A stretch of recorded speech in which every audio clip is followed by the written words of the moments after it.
बिस्मिल्लाहिर्रहमानिर्रहीम। अस्सलामु अलैकुम वरहमतुल्लाहि वबरकातुहू। हाय डियर्स, कैसे हैं आप?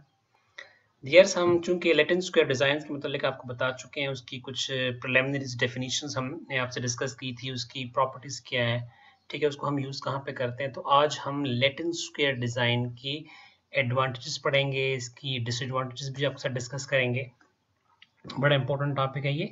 अच्छा देखिए, सबसे पहला इसका जो एडवांटेज है, जो बहुत मोस्ट कॉमन है, हर एक बंदे को इसकी समझ आती है कि इसमें हम टू सोर्स ऑफ वेरिएशन को जो है वो कंट्रोल करते हैं।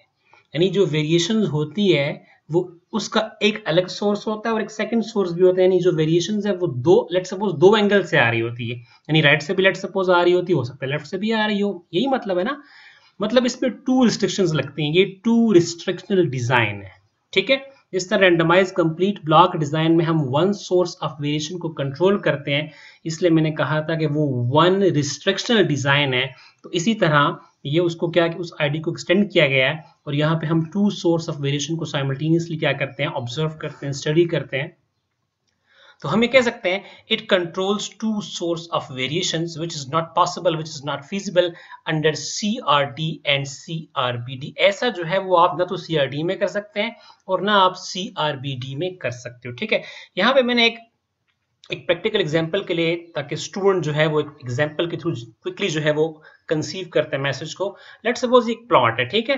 अच्छा, प्लॉट के एक साइड पे दरिया बह रहा है, ठीक है, और प्लॉट के सेकंड साइड पे जो है वो रोड है, ठीक है। अब देखिए, आपकी कॉमन सेंस कहती है कि जिस साइड पे रोड है डेफिनेटली ये साइड जो होगी ज्यादा फर्टाइल होगी, यहाँ पे जो फर्टिलिटी रेट होगा वो ज्यादा होगा, इस एरिया की जो क्लाइमेटिक कंडीशंस होगी वो भी क्या होगी, बेहतर होगी, ठीक है। और यहाँ पे ज्यादा जो है वो क्या होगी, आपको यील्ड मिलेगी।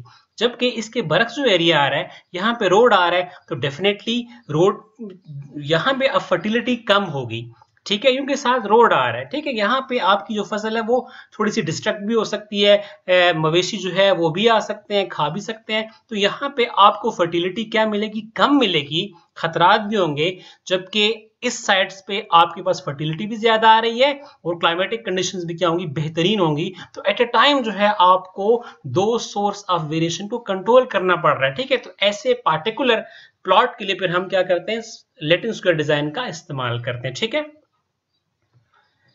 अच्छा, इसमें हम कहते हैं कि एरर वेरिएंस जो होता है मिनिमम होता है। देखें, अगर आप एक सोर्स ऑफ वेरिएशन इस्तेमाल कर रहे हैं तो वो मीन स्क्वायर एरर को कम कर देगा। अगर आप दो सोर्स ऑफ वेरिएशन ले रहे हैं तो उससे मीन स्क्वायर एरर और कम होगा। अगर आप तीन सोर्स ऑफ वेरिएशन ले रहे हैं तो उससे मीन स्क्वायर एरर, क्योंकि मीन स्क्वायर एरर तो हमारा मेन वेरिएंस होता है ना एरर का, तो जितना आप ज्यादा सोर्सेस डिफाइन करते जाओगे आपका मीन स्क्वायर एरर जो होगा वो कम होता जाएगा। तो टू सोर्स ऑफ वेरिएशन जब हम स्टडी करते हैं तो डेफिनेटली उनके अपने अपने वेरिएंस होंगे, तो उसकी वजह से ये डिडक्शन कहां से होती है, आपका मीन स्क्वायर एरर जो होगा वो कम होता जाएगा। तो डेफिनेटली यहाँ पे फिर एफिशिएंसी मिलेगी आपको, ठीक है। इसके डिसएडवांटेजेस पढ़ लेते हैं, जो इसकी शॉर्टकमिंग्स हैं, जो इसकी ड्रॉबैक्स हैं, डिमेरिट्स आप कह सकते हैं, कि can accommodate limited number of treatments. ये इसकी सबसे बड़ी ड्रॉबैक है कि लैटिन स्क्वायर डिजाइन में आप ज्यादा ट्रीटमेंट्स को लेके नहीं चल सकते। आप लिमिटेड नंबर ऑफ ट्रीटमेंट के साथ जो है वो अपना डिजाइन कंडक्ट कर सकते हो। ये स्कीम, ये प्लान आप तभी अडॉप्ट करोगे जब आपके पास जो ट्रीटमेंट्स होंगी वो क्या होंगी, लिमिटेड होंगी। आपको ट्रीटमेंट्स के मतलब यहाँ पे फ्री हैंड नहीं दिया गया है, ठीक है। तो बेंचमार्क इसका क्या है कि प्रैक्टिकेबल अप टू 5 और 10 ट्रीटमेंट्स। अगर आपके पास 5 से लेके 10 ट्रीटमेंट्स हैं तो आप एलएसडी का जो है वो इस्तेमाल जो है वो अच्छे तरीके से कर सकते हो, ठीक है।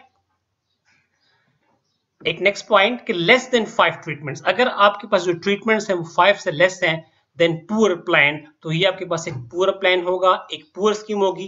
ये क्यों पुअर स्कीम होगी, बिकॉज ऑफ दैट अगर आप 4 ट्रीटमेंट जो है लेके एलएसडी रन कर रहे हो तो आपका जो मीन स्क्वायर एरर होगा, उसकी डिग्रीज ऑफ फ्रीडम जो होगी ना, वो क्या हो जाएगी, उसकी जो एडिक्वेसी है वो फिर आप लूज कर जाओगे।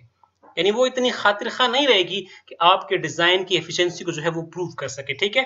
तो इसलिए स्टैटिस्टिशियन का कहना यही है कि आपकी जो ट्रीटमेंट्स हैं वो 5 और 10 के इन बिटवीन होनी चाहिए। अगर 5 से कम हो जाएगी आपकी ट्रीटमेंट तो फिर आप एलएसडी का इस्तेमाल नहीं करें तो बेहतर है, ठीक है।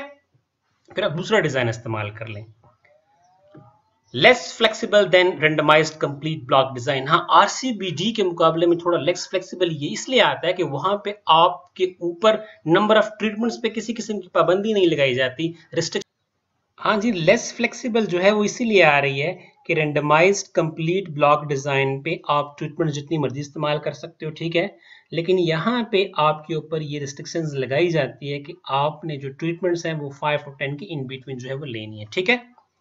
सेकंड, इसके ड्रॉबैक्स हम देख सकते हैं कि इसको कंडक्ट करने के लिए आपको एक स्क्वायर एक्सपेरिमेंटल एरिया चाहिए होगा। अब जरूरी तो नहीं है कि अगर आप एलएसडी इस्तेमाल करना चाहते हैं तो अगर आपके पास स्क्वायर एरिया नहीं है, वो रेक्टेंगुलर फॉर्म में है, वो ट्रायंगुलर फॉर्म में है, वो किसी हैप्पैज़ार्ड फॉर्म में आ रहा है, ठीक है, तो फिर डेफिनेटली इसकी जो कंडक्शन होगी वो मुश्किल हो जाएगी, ठीक है। तो ये भी एक इसकी शॉर्टकमिंग्स में ही जो है वो कंसिडर किया जाता है। इसकी जो सबसे बड़ी शॉर्टकमिंग, सबसे जो बड़ी ड्रॉबैक इसकी ये है कि रेप्लिकेशन इज मच कॉस्टली, कि यहाँ पे अगर आप रेप्लिकेशन बढ़ा रहे हो, ठीक है, तो वो बड़ी कॉस्टली होती है। मैं आपको इसमें एक मिसाल देता हूँ। लेट्स सपोज आप 6 ट्रीटमेंट्स को जो है वो लेके चल रहे हो, ठीक है, और आप ऐसा करते हो कि आप चाहते हो कि मैं एक रेप्लिकेशन बढ़ा दूं, तो एक एडिशनल रेप्लिकेशन के बढ़ने की वजह से आपको 6 का जो स्क्वायर होगा यानी 36 यूनिट्स की पेनल्टी पड़ेगी आपको, ठीक है। मतलब एक रेप्लिकेशन से बढ़ने की वजह से आपको 36 यूनिट्स की कास्ट अदा करनी पड़ेगी। अगर आप 7 ट्रीटमेंट्स को लेके चल रहे हो और आप एक रेप्लिकेशन जो है मजीद बढ़ाना चाहते हो, तो 7 का स्क्वायर क्या होता है 49, तो एक रेप्लिकेशन के बढ़ने की वजह से आपको 49 स्क्वायर यूनिट्स की पेनल्टी पड़ेगी, यानी इतनी कॉस्ट जो है वो आपकी लगेगी। तो इसीलिए हम कहते हैं कि लेटिस स्क्वायर डिजाइन में जो रेप्लिकेशंस होती है, ठीक है, यानी एक्सपेरिमेंट को जो हमने परफॉर्म अगर ज्यादा टाइम्स कर रहे हैं तो उसकी जो आपके पास जो कास्ट है वो काफी ज्यादा आती है। इसकी बहुत ही बड़ी शॉर्टकमिंग्स है। तो जितना मुझसे वो मैंने आपसे एक्सप्लेन कर दिया, आपको डिफाइन कर दिया, तो आई डू एक्सपेक्ट कि आप जो है उसको समझ गए होंगे।